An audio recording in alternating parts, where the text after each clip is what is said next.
available for every vacant position we have, and even though we're making cuts in positions, we are still having enough retirements to bring on new teachers. So I think when it really gets down to the success, it depends on that individual teacher in that individual classroom that really connects and cares and is really a servant leader tied to those kids. Mr. Tuck, I love that question. Here's the problem. We have 22% of kids at one high school that miss 21 days school. I approached these teachers and asked them, I said, this is amazing to me. And you know what the teachers say to me? We have kids missing 40 and 50 days. Now, for you that like numbers, look at School Board Policy 5.4, and the policy is that the superintendent shall designate somebody if a student misses 5 days or more in a calendar month, or 10 days or more in 90. We have over 1,300 kids that miss 21 days or more. When I talk to a teacher about it, they say, Pep, we've got kids missing 40 and 50 days. Let me tell you one more thing. We are going to a merit pay system in Highlands County in 2014.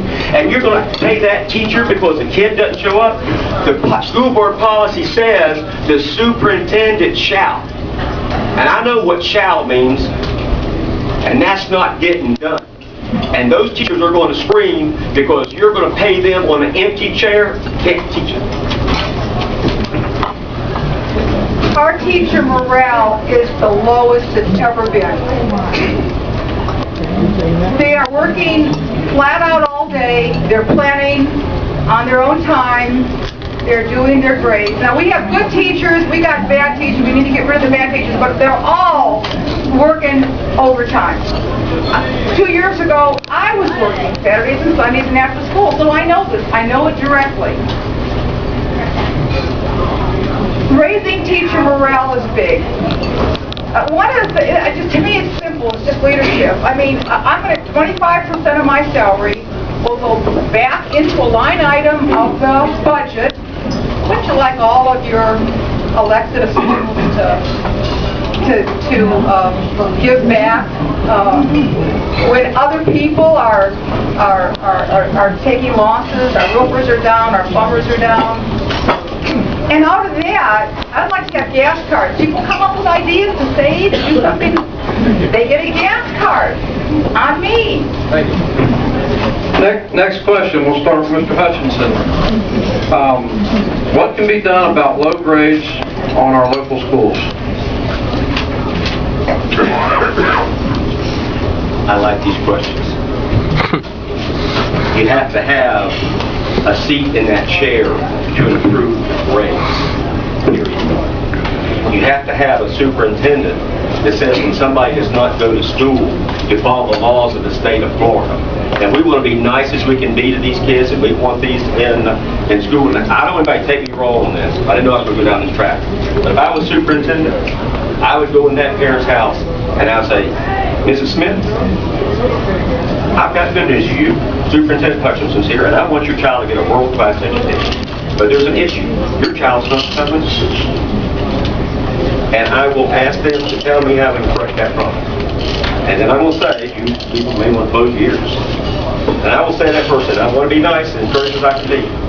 And I'll say, Mr. Smith, if you fight me on this, you're going to tell the judge that you're not going to take your kid to school. I have got to obey the Constitution. The Constitution says these kids go to school. Well, I know that our school system as a whole ranks in the lowest 20%, but I always taught at the A schools. I was at History Middle School, I was at Augusta. And I believe the arts are big in that. Kids like to sing.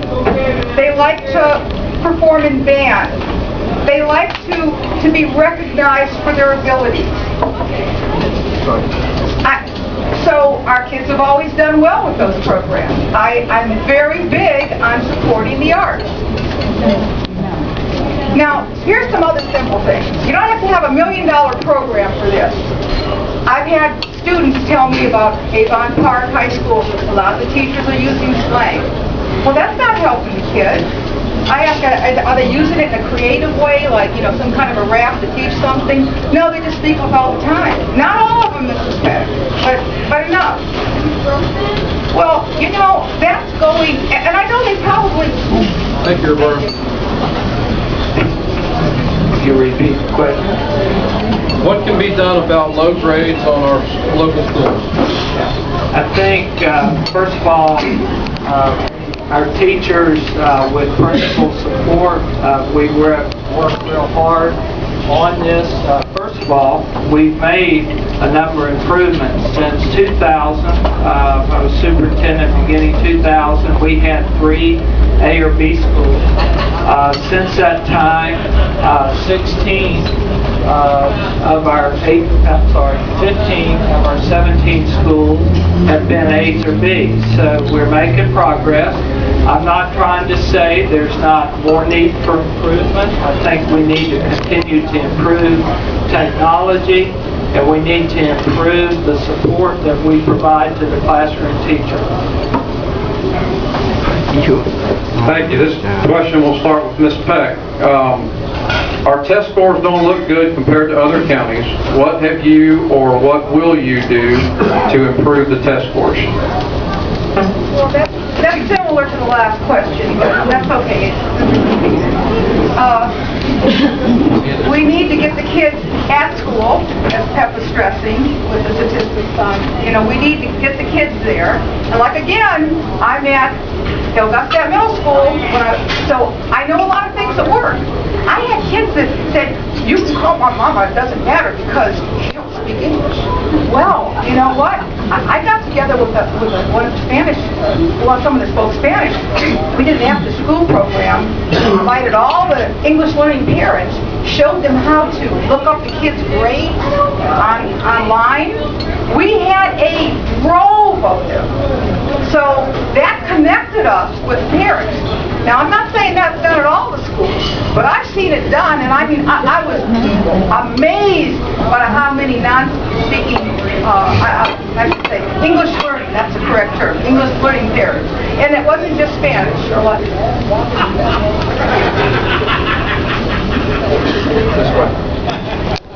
Again, very similar to my last comment, we have made improvements.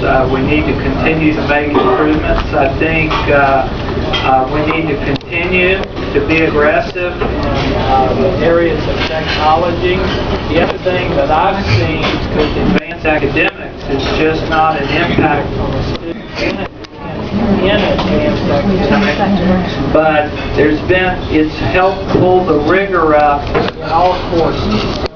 I think we've got some more things we need to continue to work on, but I think if you look at what our grades and scores have been since 2000, there has been great improvement, and I'd like to congratulate my teachers.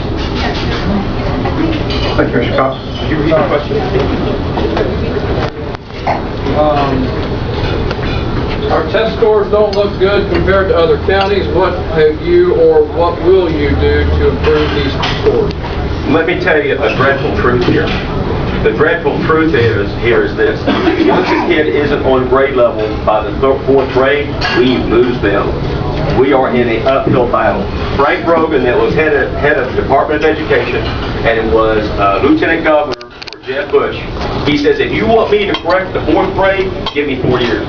You want me to correct the 8th grade? Give me 8 years. You mean correct the 12th grade? I need 12 years. Where our problem in Battleground is kindergarten through 2nd grade. We lose them then, and now we're going to worry in the 8th and 9th grade why they can't pass.